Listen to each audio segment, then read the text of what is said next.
PMKhali union শাখার আওতাধীন 6 নম্বর word যুবদলের দ্বিবার্ষিক সম্মেলন ও কাউন্সিল অধিবেশনের সম্মানিত সভাপতি, আজকের অনুষ্ঠানের বিশেষ অতিথি পিএমখালী ইউনিয়ন বিএনপির সভাপতি হারুনুর রশিদ, সাধারণ সম্পাদক আব্দুল্লাহ, আজকের অনুষ্ঠানের প্রধান বক্তা সদর উপজেলা যুবদলের আহ্বায়ক পুরস্কৃতের কৃতি সন্তান আত্মাউজ্জামান লাবলু, সিনিয়র যুগ্ম আহ্বায়ক আনোয়ারুল ইসলাম টিপু, উপস্থিত আমার প্রাণশ্রী প্রিয় আমার সহযোদ্ধা আপনাদেরই কৃতি সন্তান সঞ্চলক চৌধুরী,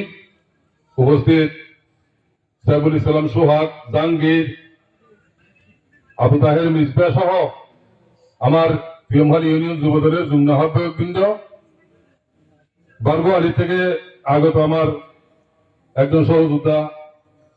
সদর উপজেলা যুবদলের যুগ্ম আহ্বায়ক জসিমউদ্দিন